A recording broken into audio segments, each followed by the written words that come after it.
धृतराष्ट्रोवाच धर्मक्षेत्रे कुरुक्षेत्रे समवेतायुत्सवः मामकापाण्डवश्चैव किमकुर्वत संजय। धृतराष्ट्र ने कहा, हे संजय, धर्मभूमि कुरुक्षेत्र में युद्ध की इच्छा से एकत्र हुए मेरे तथा पांडु के पुत्रों ने क्या किया? भगवत गीता एक बहुपठित आस्तिक विज्ञान है जो गीता महात्मा में सार रूप में दिया हुआ है।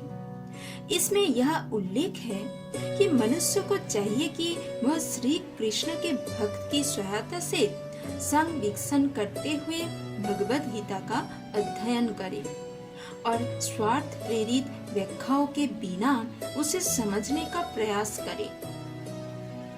अर्जुन ने जिस प्रकार से साक्षात भगवान कृष्ण से गीता सुनी और उसका उपदेश ग्रहण किया, इस प्रकार की स्पष्ट अनुभूति का उदाहरण भगवत गीता में ही है। यदि उसी गुरु परंपरा से निजी स्वार्थ से प्रेरित हुए बिना किसी को भगवत गीता समझने का सौभाग्य प्राप्त हो, तो वह समस्त वैदिक ज्ञान तथा विश्व के समस्त शास्त्रों के अध्ययन को पीछे छोड़ देता है।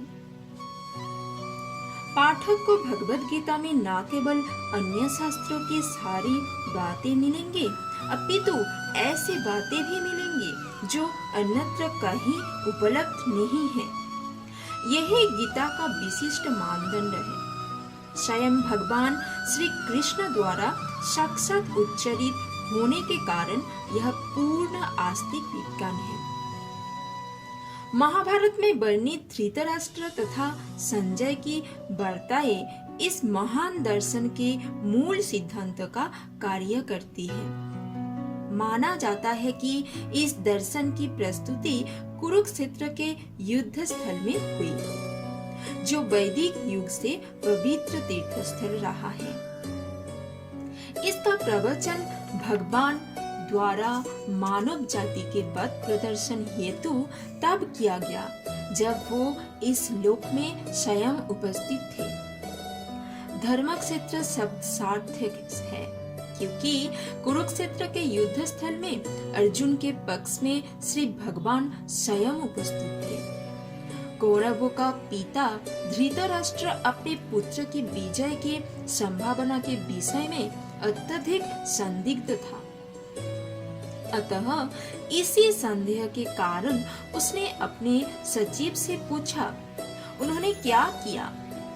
वो आश्वस्त था कि उसके पुत्र तथा उसके छोटे भाई पांडु के पुत्र कुरुक्षेत्र की युद्ध भूमि में निर्णयात्मक संग्राम के लिए एकत्र हुए हैं। फिर भी उसकी जिज्ञासा सार्थक है। वह नहीं चाहता था कि भाइयों में कोई समझौता हो, अतः वह युद्ध भूमि में अपने पुत्र की नियति के विषय में आश्वस्त होना चाह रहा था, क्योंकि इस युद्ध को कुरुक्षेत्र में लड़ा जाना था, जिसका उल्लेख वेदों में स्वर्ग के निवासियों के लिए भी तीर्थ स्थल के रूप में हुआ है। अतः धृतराष्ट्र अत्यंत भयभीत था कि इस पवित्र स्थल का युद्ध के परिणाम पर ना जाने कैसा प्रभाव पड़े। उसे भली भांति ज्ञात था कि इसका प्रभाव अर्जुन तथा पांडु के अन्य पुत्र पर अत्यंत अनुकूल पड़ेगा, क्योंकि स्वभाव से वो सभी पुण्यात्मा थे। संजय श्री व्यास का शिष्य था, अतः उनकी कृपा से संजय धृतराष्ट्र के कक्ष में बैठ कुरुक्षेत्र के युद्ध स्थल का दर्शन कर सकता था। इसीलिए धृतराष्ट्र ने उससे युद्ध स्थल की स्थिति के विषय में पूछा। पांडव तथा धृतराष्ट्र के पुत्र दोनों ही एक वंश से संबंधित है, किंतु यहाँ पर धृतराष्ट्र के वाक्य से उसके मनोभाव प्रकट होते हैं।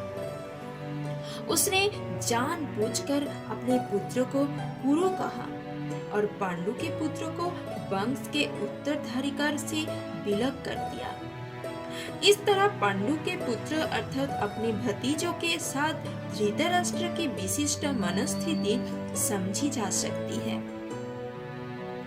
जिस प्रकार धान के खेत से अवांछित पौधों को उखाड़ दिया जाता है, उसी प्रकार इस कथा के आरंभ से ही ऐसी आशा की जाती है कि जहाँ धर्म के पिता श्री कृष्ण उपस्थित हो, वहाँ कुरुक्षेत्र रूपी खेत में दुर्योधन आदि धृतराष्ट्र के पुत्र रूपी अवांछित पौधों को समूल नष्ट करके युधिष्ठिर आदि नितांत धार्मिक पुरुषों की स्थापना की जाएगी। यहाँ धर्म क्षेत्र तथा कुरुक्षेत्र शब्दों की उनकी ऐतिहासिक तथा वैदिक महत्व के अति